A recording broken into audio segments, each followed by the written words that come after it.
تفسیر القرآن آج کا سبق سورۃ الحج آیت نمبر 38 سے 39 تک۔ اعوذ باللہ من الشیطان الرجیم، بسم اللہ الرحمن الرحیم۔ ان اللہ یدافع عن الذین آمنوا ان اللہ لا يحب كل خوان کفور۔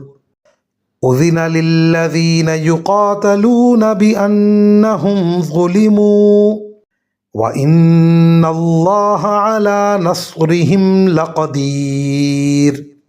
ترجمہ: بے شک اللہ ان لوگوں کا دفاع کرے گا جو ایمان لے آئے ہیں۔ یقین جانو کہ اللہ کسی دغا باز ناشکرے کو پسند نہیں کرتا۔ جن لوگوں سے جنگ کی جا رہی ہے انہیں اجازت دی جاتی ہے کہ وہ اپنے دفاع میں لڑیں، کیونکہ ان پر ظلم کیا گیا ہے، اور یقین رکھو کہ اللہ ان کو فتح دلانے پر پوری طرح قادر ہے۔ ان آیات کی تفسیر میں مفسرین کرام فرماتے ہیں، مکہ مکرمہ میں کافروں کی طرف سے مسلمانوں پر جو ظلم توڑے جا رہے تھے، شروع میں قرآن کریم ہی نے انہیں بارہا صبر سے کام لینے کا حکم دیا تھا۔ اس آیت میں یہ تسلی دی جا رہی ہے کہ مسلمانوں کے لیے یہ صبر آزما مرحلہ اب ختم ہونے والا ہے، اور وقت آ گیا ہے کہ ان ظالموں کے ظلم کا جواب دیا جائے۔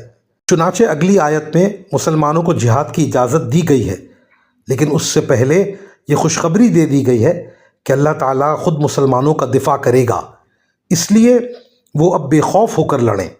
اور وجہ یہ ہے کہ جن لوگوں سے لڑائی ہونی ہے وہ دغاباز اور ناشکرے لوگ ہیں جنہیں اللہ تعالیٰ پسند نہیں کرتا، اس لیے وہ ان کے خلاف مسلمانوں ہی کی مدد کرے گا۔ مکہ مکرمہ میں 13 سال تک صبر و ضبط کی تلقین کے بعد یہ پہلی آیت ہے جس میں مسلمانوں کو کافروں کے خلاف تلوار اٹھانے کی اجازت دی گئی۔ اس سے پہلے مسلمانوں کو کفار کے ظلم و ستم کا کوئی جواب دینے کی اجازت نہیں تھی، بلکہ ہر زیادتی پر صبر کرنے کا حکم دیا گیا تھا۔ وآخر دعوانا ان الحمد للہ رب العالمین۔